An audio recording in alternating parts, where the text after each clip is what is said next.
Hello बच्चों, आप सभी का स्वागत है आपके अपने यूट्यूब चैनल में। तो साइंस में देखा जाए बच्चों तो बहुत सारे ऐसे स्टूडेंट्स हैं जिनको ये समझ नहीं आ रही है कि कौन से टॉपिक को हटाया गया है या फिर कौन सा चैप्टर को रिमूव कर दिया गया है। आज मैं आप लोग के लिए एक चार्ट लेके आया हूँ जिसमें किसी भी तरह का आपके मन में अगर कोई भी कन्फ्यूज़न होगा तो वो आपको आज समझ में आ जाएगी।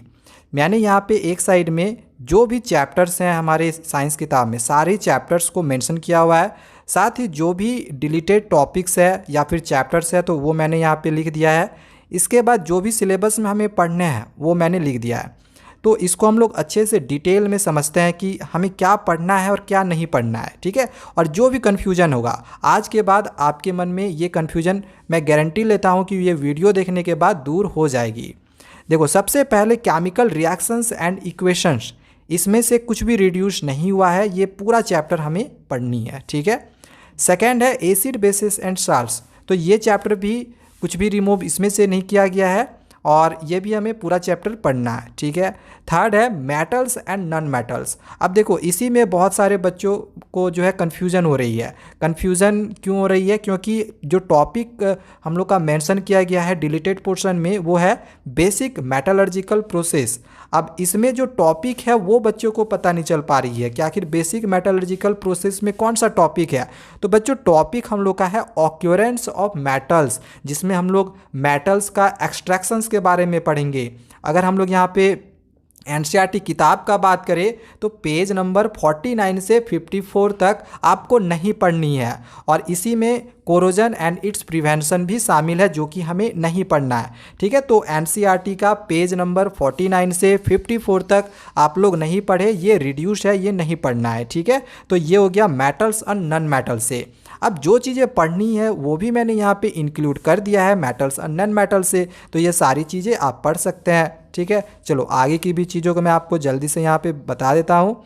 अगर हम लोग chapter 4 carbon and it's compounds का बात करें तो यहाँ पे ये सारी चीज़ें जो है वो नहीं पढ़नी है, सारी चीज़ों को मैंने यहाँ पे मेंशन कर दिया है, ठीक है। और अगर हम ये बोले कि हमें पढ़ना क्या है तो देखो, पढ़ना हमें है covalent bonding in carbon compounds और वर्सटाइल नेचर ऑफ कार्बन और होमोलोगस सीरीज़। अगर हम लोग पेज नंबर का बात करें तो पेज नंबर 58 से 66 तक हमें पढ़ना है एनसीईआरटी किताब में। तो आप एनसीईआरटी किताब में देख ले, पेज नंबर 58 निकाले और इसके बाद लास्ट 66 तक पढ़े, ठीक है। उसके आगे पीछे आपको पढ़ना और नहीं है, ठीक है। समझ में आ गया? चलो आगे देखते हैं।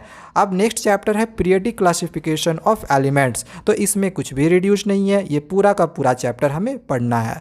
नेक्स्ट हम लोग का आता है लाइफ प्रोसेस, तो इस चैप्टर से भी कुछ भी रिमूव नहीं किया गया है, ये भी हमें पूरा चैप्टर पढ़ना है। नेक्स्ट है कंट्रोल एंड कोऑर्डिनेशन, तो ये पूरा का पूरा चैप्टर डिलीट है, इसमें आपको कुछ नहीं पढ़ना है, इसलिए सिलेबस यहाँ पे नल है, कुछ भी नहीं है। नेक्स्ट है हाउ डू ऑर्गेनिज्म रिप्रोड्यूस, तो ये चैप्टर आपको पूरा पढ़ना है, इसलिए मैंने यहाँ पे नो रिड्यूस लिखा है, कुछ भी नहीं घटा है, पूरा का पूरा चैप्टर आपको पढ़ना है, ठीक है।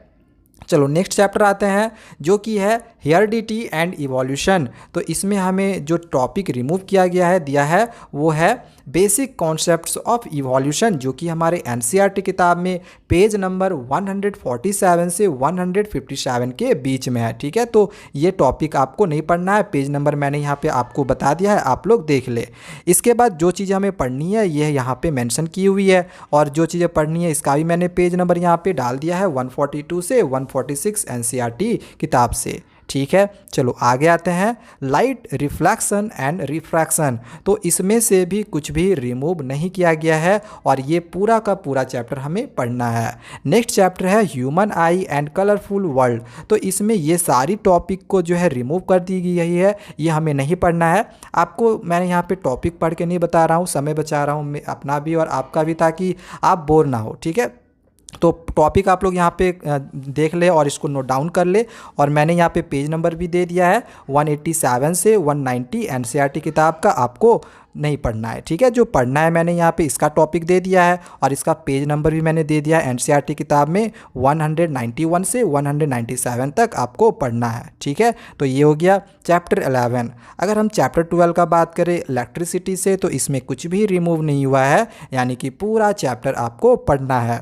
अगर हम chapter 13 magnetic effects of electric current का बात करें तो ये सारे टॉपिक रिमूव हुए हैं और जो एनसीईआरटी किताब में पेज नंबर दिया हुआ है वो 236 से 238 है। तो ये यहाँ से यहाँ तक जो पेज नंबर मेंशन किए हुए मैंने, तो ये आपको नहीं पढ़नी है, ठीक है। और ये सारा टॉपिक हमें पढ़ना है, ये सारे हमारे सिलेबस में है, यानी पेज नंबर 224 से 235 तक हमें पढ़ना है, ठीक है। तो ये सारा टॉपिक आप लोग देख ले, सारे का आप लोग स्क्रीनशॉट करके रख सकते हैं। अगर हम लोग चैप्टर 14 का बात करें सोर्सेस ऑफ एनर्जी, तो ये पूरा का पूरा डिलीट है, इसमें कुछ नहीं पढ़ना है।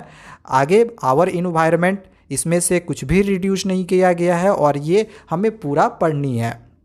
एक लास्ट चैप्टर है मैनेजमेंट ऑफ नेचुरल रिसोर्सेज, तो ये पूरा का पूरा डिलीट है, ये हमें नहीं पढ़ना है। बोर्ड एग्जामिनेशंस में इससे क्वेश्चंस नहीं आएंगे, ये सिर्फ पीरियडिक असेसमेंट के लिए ये चैप्टर है, ठीक है। तो ये था साइंस के लिए, जो कि मैंने आपको बता दिया है। बहुत सारे बच्चों का कन्फ्यूज़न में थे, बहुत सारे बच्चे कमेंट्स कर रहे थे कि सर साइंस समझ में नहीं आ रही है, तो मैंने यहाँ पे अपनी तरफ से बेस्ट देने का कोशिश किया है। अगर वीडियो पसंद आई हो तो लाइक कर देना और चैनल अभी तक सब्सक्राइब नहीं किया है तो सब्सक्राइब कर देना, ताकि नेक्स्ट वीडियो में इसी तरह से मैं आप लोग को मैथ्स का बता सकूँ एक्सरसाइज वाइज।